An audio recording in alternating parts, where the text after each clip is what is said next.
And now, on the lens, the Prince of Pot. They say I'm responsible for 1.1 million pounds. I hope it's true. Marc Emory, founder of the BC Marijuana Party, publisher of Cannabis Culture magazine, and lifelong activist, is now, according to the DEA, one of the most wanted men in the drug world. What we started seeing was these indoor grow operations that are popping up all over the United States, traced right back to Marc Emory. Marc Emory faces extradition to the United States and possible life in prison. Canadian law enforcement officials and the Canadian public didn't even deign to think important enough to investigate. Prince of Pot, the U.S. versus Marc Emory, a world television premiere.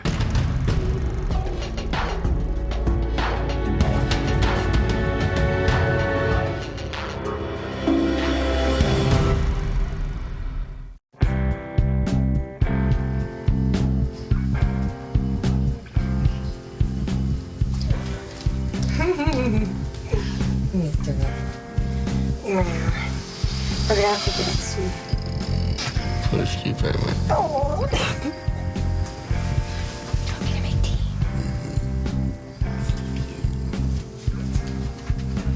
Marc Emory intentionally moved illegal drugs into the United States, knowingly did that. He violated the laws of the United States government, and he was arrested for that. There is sort of that impending sensibility, like not so much impending doom, but getting closer to a certain finality that I'm going to perhaps get sent to the United States. 98% likely, as my lawyer says, so makes your stomach knot up a bit. We're talking about the #1 purveyor of marijuana seeds into the United States. Marc Emory is facing 10 years to life in prison. That would be without parole. In the United States system, under the federal system, there is no parole. Finally, now I've got the big David and Goliath battle I've always been seeking. And I must have been goading them subconsciously all along to do this. Go ahead, I dare you. Very good. I think it's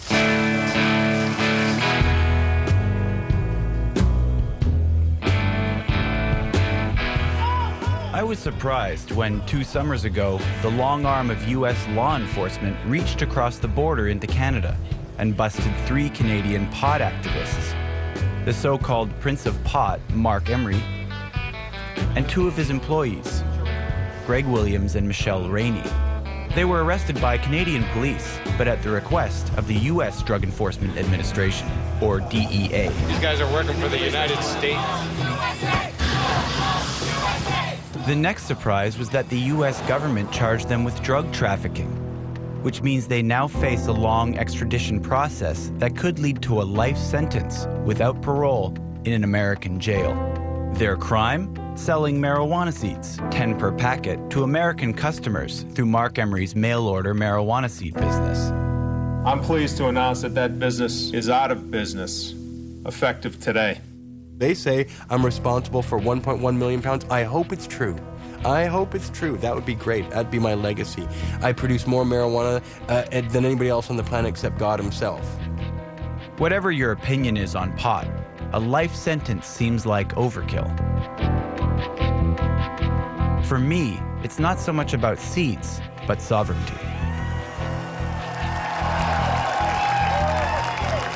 My own justice minister signed off on sending me to the United States for the rest of my life. And let me assure you, if you, the Canadian people, allow me to be extradited, you will never see me alive again.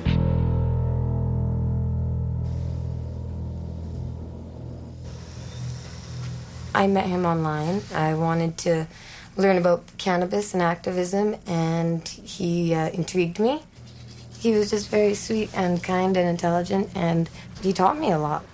What I wanted was an older man to devote myself to, someone I could love and believe in. Kind of like a Jackie O thing, I guess. I just wanted to be somebody's perfect wife and help them do whatever their mission is in their life.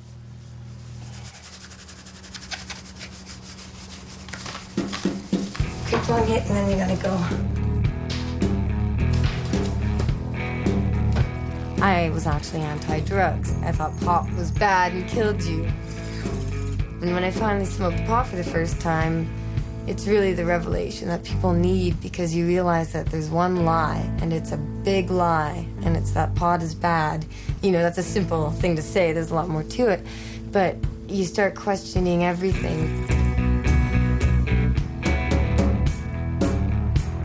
Out of prison on $50,000 bail, Emery has been ordered to appear in the BC Supreme Court today. He hasn't been charged by Canadian authorities, but before any Canadian citizen can be extradited, a Canadian judge must review the evidence against them and decide whether, in this case, Emery and friends will be surrendered to U.S. authorities across the border. Thank you. I wonder if the others are here. Emery is joined by his two longtime friends, Michelle and Greg, who are also now his co-defendants, as they dig in for what will likely be a long string of court appearances as the extradition process unfolds. We got a new prosecutor now. Rose is off the case. What? Really? Yeah. Why? I think her workload has just shifted. Oh. So. Oh, no, but we have handsome, charming lawyers that can sweep her off her feet. It's a lot more difficult with a mean old man there. What do you think is wrong? No, he said. Emery puts on a brave face, but he knows the odds are stacked against him. His own lawyer says the chances of flat-out beating an extradition request are slim to none. It's a difficult case. Extradition cases since the 1999 Extradition Act are very tough to defend. Well, miss, let's go into our fate. This place sucks.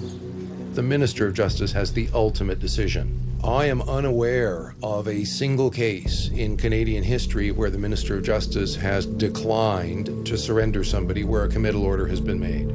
Politically, they just don't do it. It is bleak. Yeah, he's told me that repeatedly, that I'm more or less doomed. It would be a tragedy to see these three people spend the rest of their lives in a jail in the United States for something that Canadian law enforcement officials and the Canadian public didn't even deign to think important enough to investigate, much less prosecute. After getting to know Marc Emory, it seems that in a way, his whole life has led up to this fight. In fact, I think he's been eagerly awaiting it for decades. Marc Emory grew up in London, Ontario. He was only 17 years old when he quit high school to buy a local bookstore, which soon became his pulpit. It was just an extension of his overbearing personality.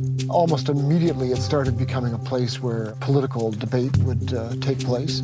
Marc being the kind of loudmouth guy he is, it just spontaneously sort of erupted around him. Emery immediately became a thorn in the side of the London, Ontario political establishment. He refused to close his bookstore on Sundays. He was fined, but refused to pay, and instead went to jail. No small part of that is propelled by an ego that's got to be responsible for 40% of his body weight. Emery railed against the censorship of magazines, including pot magazines, which were banned in Canada at the time. The Canadian government banned all the books about pot, and as a bookseller, I was pretty shocked to discover this.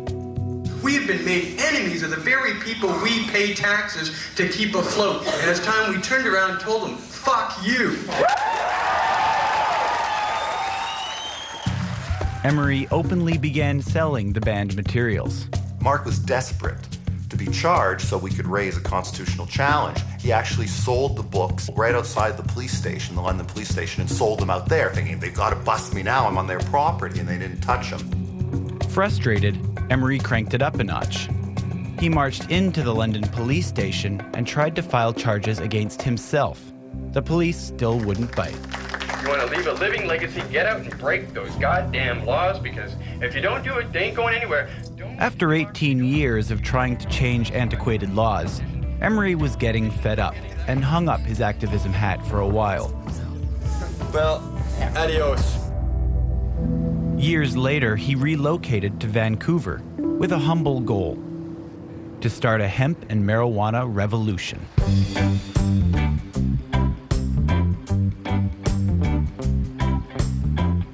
Emery chose Vancouver because he'd read that it had the highest concentration of marijuana growers in North America. He'd decided to become their prince. For years now, Emery's shop on Hastings Street has been a shrine for the cannabis culture and a headquarters for the legalization movement. Find the pollinator? Oh, that's neat. We used to call it like a washing machine for your weed. It's a bookstore, a bong shop, and a smoking lounge. A place where smoking pot is not only allowed, it's encouraged. It's also the head office of Emery's low-budget media empire. His web TV channel, Pot TV. Folks, you're watching Pot TV. I'm Jack Layton, leader of the New Democratic Party of Canada. And his magazine, Cannabis Culture. Hey, Cannabis Culture magazine, Mark speaking. Cannabis Culture was the country's first legal glossy magazine devoted to marijuana.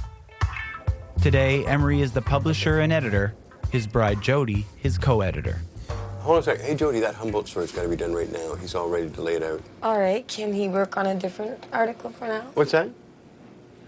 Okay, talk to you later. I just want you to say, yes, I'll get to it, and I'll have it done in the next couple hours. You've had that for about 5 days. Well, yeah, but a lot of other things have happened. Maybe, in but those if you could get days. to that now.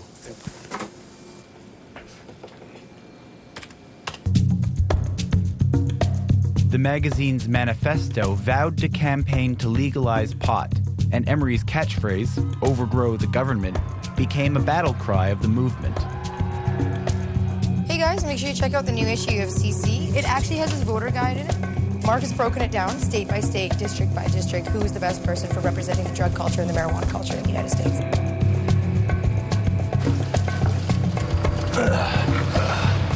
Emery's magazine appeared on newsstands throughout Canada and the US, and alongside the pot-positive political messages, it advertised Emery's other business, mail-order marijuana seeds. Selling marijuana seeds is technically illegal in Canada, but rarely enforced. The local police had other priorities, and at first turned a blind eye. I mean, seeds were not something that you got all nudgy about. Larry Campbell, the former mayor of Vancouver and a 12-year veteran of the RCMP drug squad, thought Emery wasn't worth the bother or expense. If you charged somebody whether you had to grow them to find out whether it was sativa or whether it was hemp, from my point of view, it wasn't that big a deal. Emery took full advantage of this attitude. By his account, the seed business generated gross sales of $15 million over an 11-year run. I've always promised people, when you send me the money, you get the seeds, we pay our suppliers, and then whatever's left over, we use it to subvert the political system. Emery certainly made no secret of it. He advertised, paid taxes, and courted media attention. Emery claims he gave away millions of dollars to support legalization efforts and kept only what he needed to live on. The project worked perfectly. It still is right on target, accomplishing what it always had set out to do, which was make sure we had a lot of pot, thwart the DEA, thwart all the police systems around the world, have them running around, thousands of them chasing all this marijuana I was helping create, and ultimately to waste their effort. So that sooner or later they would simply give up, stop, and change the laws. The whole reason I set this thing up was not so I could pocket the money. It was so we could advance a worldwide organization that was determined to end this prohibition. Worked great. What worked great was that it attracted loads of publicity. It began when the Wall Street Journal published a front-page story about Emery. Less than a month later, the Vancouver police raided the store and arrested him. Every time I was in major American media, I would get raided within days or weeks. When I was in Rolling Stone magazine, I got raided 2 weeks later. And after the CNN show, I got raided a month later. I could do anything I wanted in the Canadian media, nothing would happen. He's not gonna hurt you! You should be so ashamed! There were a series of charges within 6 months of the CNN show, all done by Vancouver local police, in my opinion, under the guidance and instructions of the Americans. They couldn't hurt him. The charges in Canada were too minor, and basically he pled guilty, paid a fine, and was back in business. Emery's public profile only grew with each bust. He was charged and convicted in Canadian court, but only given small fines. So the Canadian police soon went back to ignoring his business activities. So the Americans saw that they couldn't rely upon Canadian police to put Mark out of business. They weren't aggressive enough. They don't play hardball like the DA plays. So I guess they decided at some point shortly thereafter, they would target Marc and they would take care of Marc themselves because they do know how to put someone out of business and they also know how to destroy lives. Each culture has to have its heroes who obviously were willing to give their lives up for that movement. And dying might be inevitable. If I go to a U.S. prison for life, I'm certainly going to die in prison. In any case, I never worry about it. Okay, we'll bring it on. Okay, great. To be honest, I think there's a bit of fear in him that he doesn't let show. I think he wants to believe and prepare himself for the worst eventual outcome.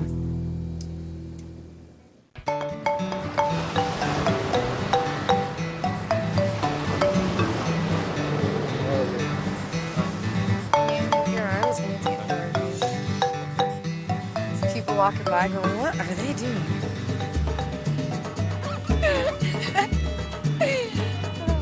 It's Lynette! All things I see going through the park. Oh my goodness. It's cannabis and oil. I heard. 1 ounce of THC, and we're going to see if it can penetrate the skin and kill all the cancerous cells or any precancerous cells. Marc Emory is a Canadian, happily living in Vancouver. But the decision to investigate and charge him was made across the border. I was curious, why did Emery's marijuana seeds pose such a serious threat to America? So I headed to the Seattle office of the DEA and put the question to the man who headed the investigation. What we started seeing was these indoor grow operations that are popping up all over the United States, traced right back to Marc Emory. Seeds may look to some as, oh, that's insignificant. Those seeds then go to an indoor grow operation. And then we see the negative consequences of people using that marijuana. Marijuana is a significant problem here in the United States. He did not care that his marijuana seeds resulted in the production of marijuana that would devastate families and communities in the United States. That people are still sitting in prison for 20 years over marijuana seeds or something makes me want to freak out. Doug Hyatt, an attorney based in Seattle, has defended hundreds of medical marijuana patients busted under U.S. laws and knows firsthand the DEA's hardline approach. If Mr. Benson wants to talk about destroying families, then talk to me about my clients whose lives are destroyed because they're trying to use marijuana as medicine, and the government comes in and takes all of their belongings, takes their car, tries to forfeit it all, tries to prove them drug traffickers when they've got a doctor's recommendation and 10 plants. And I'm trying to fight them out of state court situations. The only thing I see ruining people's lives is the government's policies. I personally am persuaded that marijuana is a health concern, that marijuana should be illegal, and the current approach is to criminalize that behavior. According to the U.S. government, marijuana is everything from a common health risk to a gateway to drug addiction, impaired driving, irresponsible sex, and crime. These are claims that David Malmo Levine has heard before. There are no marijuana drug tanks. There are no marijuana cancer wards. No real evidence of marijuana casualties and marijuana victims. A veteran activist, he argued for legalization before the Supreme Court of Canada, insisting that cigarettes and alcohol do much more harm to society than marijuana. Where are all Marc Emery's victims? Where are the bodies? Show me the bodies. I haven't seen any bodies. Really, if they're putting that guy away for life, you should be able to at least point to one guy with something worse than bronchitis. You can't. There are no marijuana victims. It's all a myth. People are unjustly being put in prison and having their lives destroyed for choosing a substance that's, somewhere between coffee and beer. As far as I'm concerned, this is not that strong of a substance. I've smoked 5 joints since you and I have been sitting here together of the strongest pot in the world. I could keep going for hours. But I could not do that if I drank whiskey or beer or wine. Greg smokes a lot more pot than the average person, but he does have a point. Government inquiries around the world have spent years of study and millions of dollars and have consistently come to similar conclusions. That the responsible use of marijuana does not pose a significant health risk, that alcohol and cigarettes are far more harmful overall, that criminalizing pot causes more harm than the drug itself, and that decriminalization is recommended. These reports, and there have been over 20, include analysis of medical studies which caution that anything you smoke can harm your lungs. But rather than cancer, bronchitis seems to be the most common risk. And recent studies have found that pot can make types of psychosis like schizophrenia worse for some people, but paradoxically can be used to treat others. For some, the medical benefits far outweigh the risks. Hey, all you Pot TV fans. How about all our extradition fans? I'm Michelle Rainey, and welcome to Michelle's Rant. I fought for 10 years to be legally allowed to possess and grow marijuana. And finally, I was able to acquire my medical marijuana exemption in Canada a year ago. Michelle Rainey is one of 1,500 Canadians currently licensed to legally smoke cannabis and grow up to 50 plants for personal medical use under the Canadian government's Compassionate Access Program. I have Crohn's disease, and I was diagnosed with Crohn's disease when I was 17 years old. The explanation of Crohn's is eat some glass and then try and go to the bathroom. The pain is excruciating. Cannabis calms my intestinal tract, so the pain of my diarrhea and my nausea is not as severe as it would normally be. She's been indicted for assisting Marc Emory in pushing these marijuana seeds to indoor grow operations in the United States. I am pretty confident that she would not be smoking marijuana in a federal prison in the United States should that happen. If I go to prison in the U.S., I will die. There's no ands, if, buts, or maybes. I will die.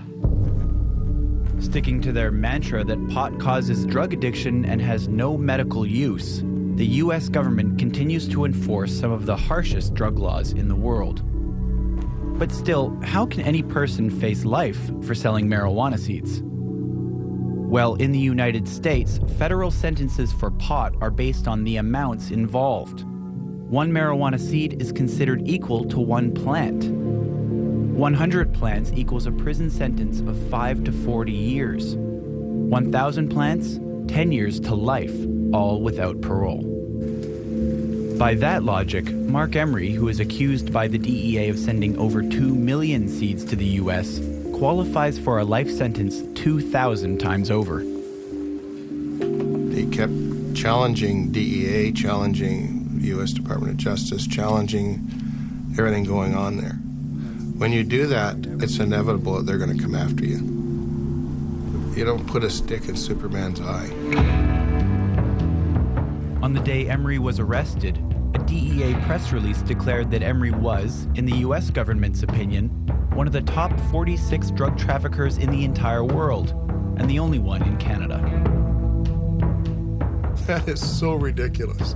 I mean, imagine, within the world, people are trading in tons of cocaine and heroin. And what's he doing? He's selling seeds. They said Emery is the biggest organized crime figure in all of Canada, and that I'm bigger than any other gang, including Hell's Angels and Triads. And of course, it's not even an organization. There's nobody but me. I had to wonder, what really makes Marc Emory such a high priority for the U.S. government? A clue can be found in that press release.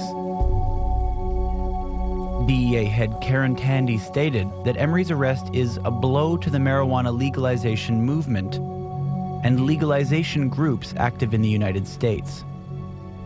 In fact, the statement does not discuss Emery's crime, but the nature of Emery's political activities. I am the decision maker on his arrest, and I can assure you that there was absolutely no political motivation in that. But if there was proof of political motivation, it would mean Emery's salvation. Under Canada's extradition treaty with the United States, it is illegal to extradite a person in order to punish them for political activities. They seem frightened to me when I... The question is, will there be sufficient evidence to convince a court of law that this is a politically inspired extradition request? Hundreds of thousands of dollars of Emery's illicit profits are known to have been channeled to marijuana legalization groups active in the United States and Canada. Drug legalization lobbyists now have one less pot of money to rely on. This entire statement is a political manifesto. It's an admission that they're after the guy for his political activities and not for his seed selling. That is clearly a good piece of cogent evidence, but just a piece. Let me be perfectly clear on why Marc Emory was charged. Violating U.S. laws, targeted because he's a drug trafficker. Did he fund the legalization movement? There is evidence to show that, but that's not why he was targeted. In every war, there has to be a price to pay for our enemies' malfeasance, and that means we have to make them pay. It's all ideology. It's just the United States can't stand the movement that I front, and they're trying to do everything they can to take that one person down. The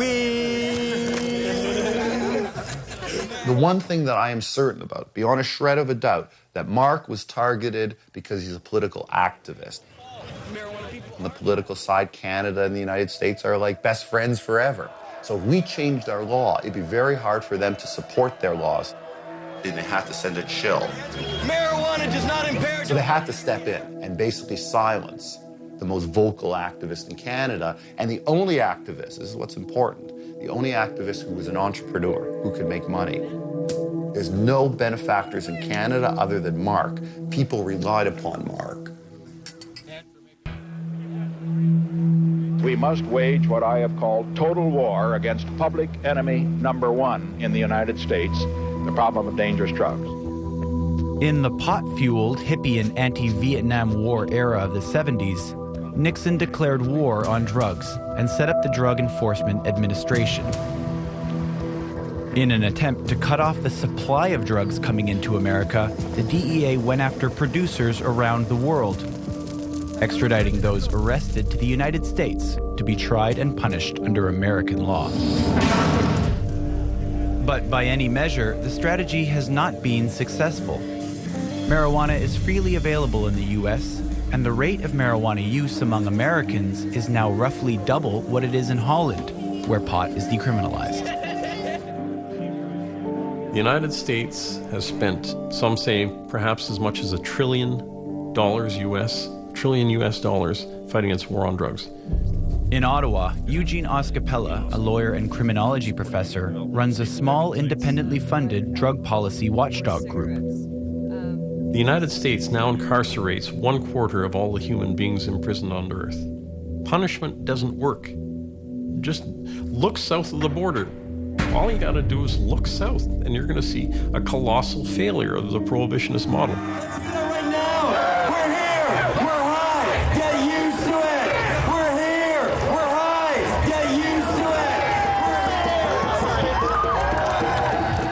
While the U.S. government continues to play hardball, and Emery's case is a clear example of that, many other countries are backing off, especially where pot is concerned. Here in Canada, public support for the decriminalization of marijuana has been polled as high as 69%. This is the largest global marijuana march in the world today with 250 cities. We've got possibly 20,000 people here today. We smoke pot! We smoke pot!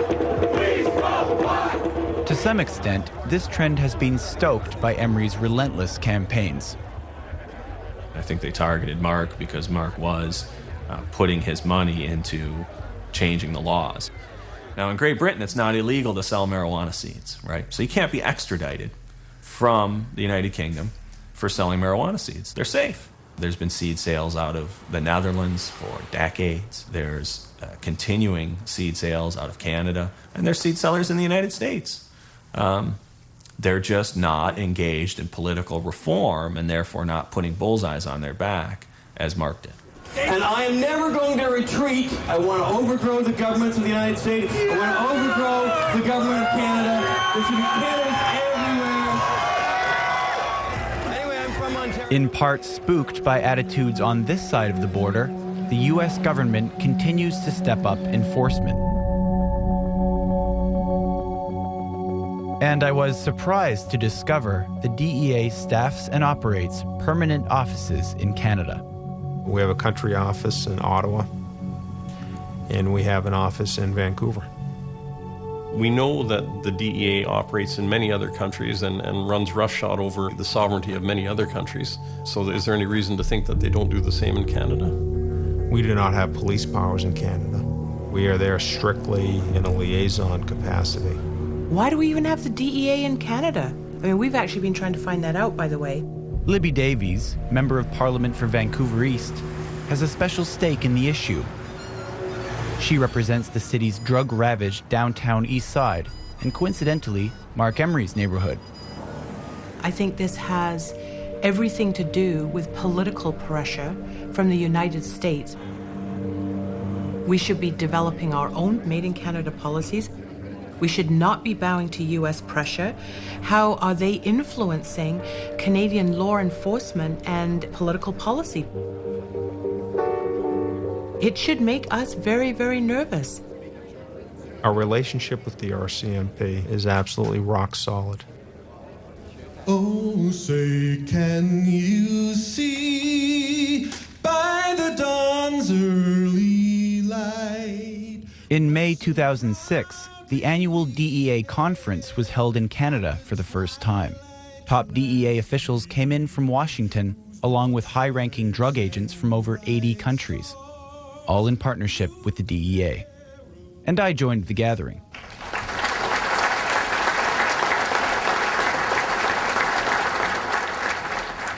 Our co-host was the RCMP commissioner at the time, Giuliano Zaccardelli. This is the 24th year of IDEC. And you know, long before it became fashionable to buy into the philosophy of integrated policing, the DEA showed us the way. I had a wonderful meeting yesterday with the leadership of the newly elected government in Canada, and I am so impressed. I want to thank Commissioner Zaccardelli for his partnership as we struggle together in our shared fight against drugs across. Meanwhile, just down the road, there was another drug conference underway, where judges, lawyers, health workers, and police officers, many former drug warriors themselves, were telling the other side of the story.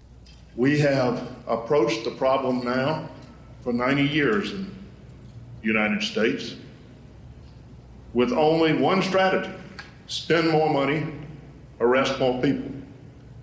Our treasury is empty and our prisons are full. And we have a problem that is worse than it ever was.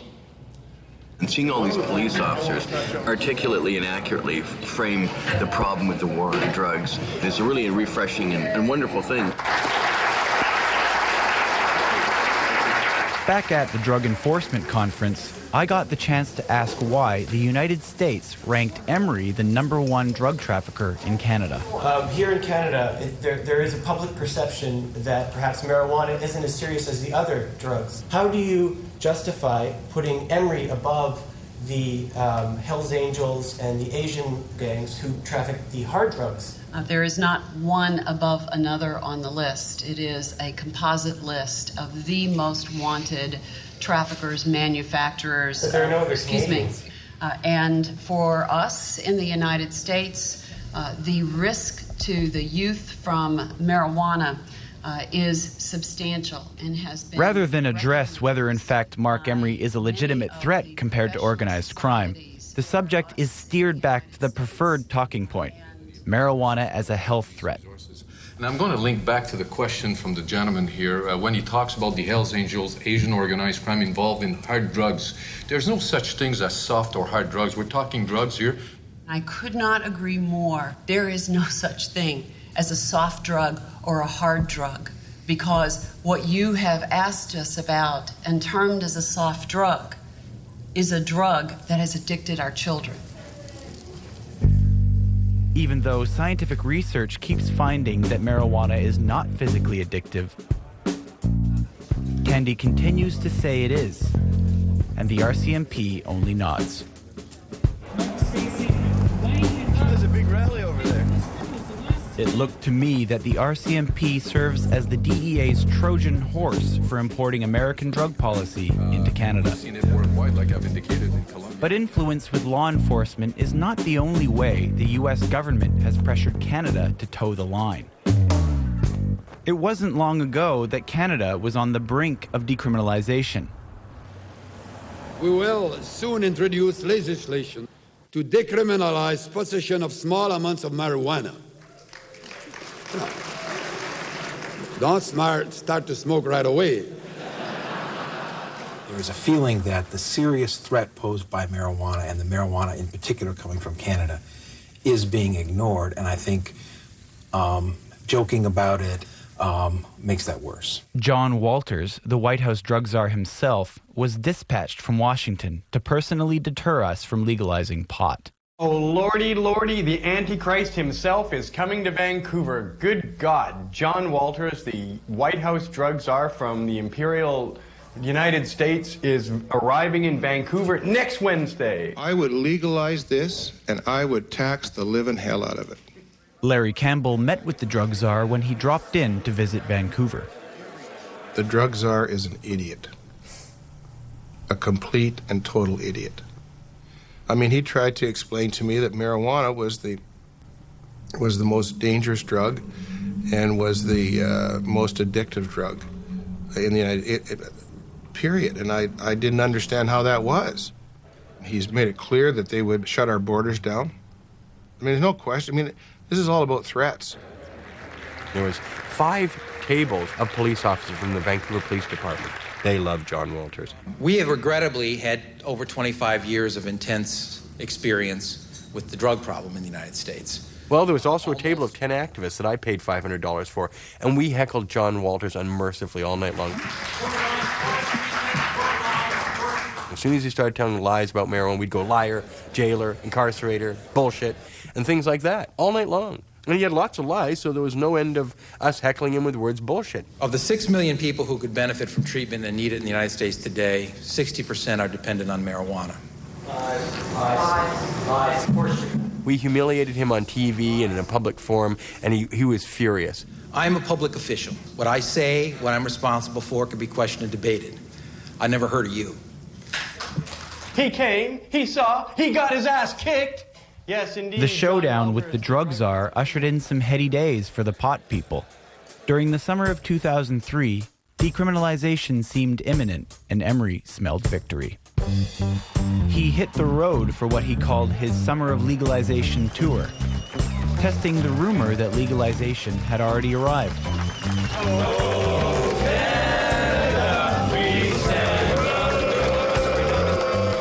He had mixed results. But as summer faded, it seemed the drug czar had in fact won. Chrétien stopped talking about decriminalization, and the bill later died. There's not a shadow of a doubt in my mind that all of this was coming from some pretty heavy-duty political pressure from the U.S. For 2 more years, it was business as usual for Emery, selling his marijuana seeds, running his shop, and publishing his magazine. That is until July 29th, 2005, when without warning, he was busted. Those engaged in the cultivation and trafficking of illegal drugs will eventually pay a steep price. USA, go home! USA, go home! USA, go home! House Appointments Committee says decriminalize marijuana. It would already be legal if it weren't for threats from America.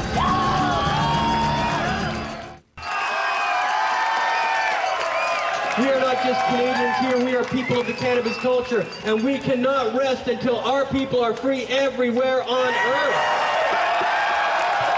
An extradition hearing doesn't give me a trial. It's just a very brief hearing and off I go. I'm gone to an American judge, an American law, an American jury, an American punishment. Though Emery is exaggerating a bit, he will have a chance to appeal an extradition order. This would likely only delay the inevitable. But there is another option: pleading guilty and having his lawyer cut a deal with American prosecutors for a more lenient sentence. What do they really want? Maybe they want to muzzle you. Maybe that's something we could offer them. And if I just get 5 years and I take a deal like that because I'm a coward and I want to only serve 5 years in jail or something like that, then people shouldn't care about me. Because for me, it's about the principle, and you're being dragged along to put pressure on me to make some kind of deal, which is what they always did. And then I had to suck shit and take some deal admitting guilt to something I don't believe is wrong. We need martyrs. We need heroes. You know, black people have Malcolm X and Marcus Garvey and Martin Luther King, and they were all killed under tragic circumstances. So on one hand, personally, yes, it wasn't so good for them. They got killed. But for the movements that they represented was incredible.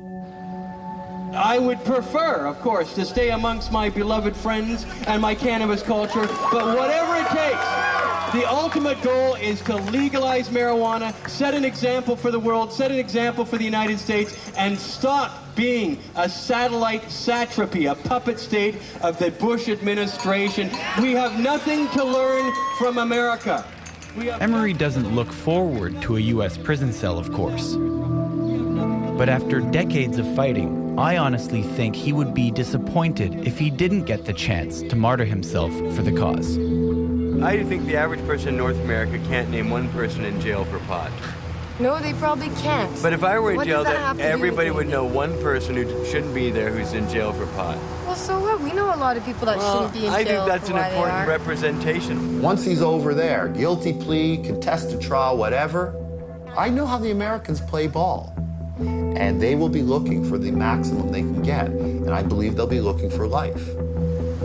I just think it's stupid for him to want to make a 1-15-minute of fame fuss by going to jail and saying, oh, I got a bad sentence, oh, I'm going to America, oh, it's not fair. Quiet. End of story. It won't be 15 seconds. End of story. Yes, it won't end. Yes, Once he's across that line, I don't know. I mean, they're not going to execute him. But life would be pretty brutal.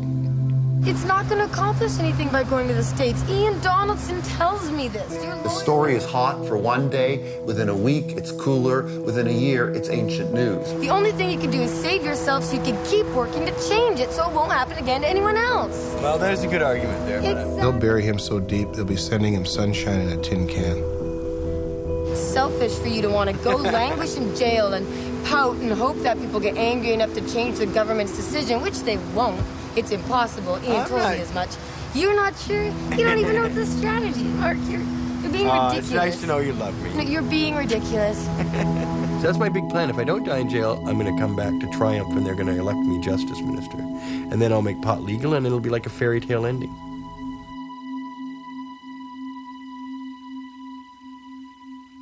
Either one's a fairy tale ending. If I die in jail or get murdered or something like that, that's good too.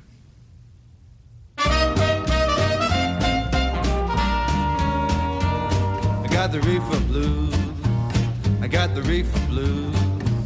I got the reefer blues. I got the reefer blues. I got no friends 'cause I got no budget. Shake, baby, shake. Shake, baby, shake. Shake, baby, shake. The Prince of Wales is wealth and fame. Great big ears and a big long name. But our Marc Emory takes the spot.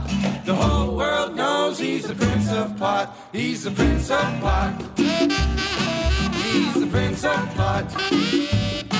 Now shy, he's not. He gives it all he's got. He's the Prince of Pot.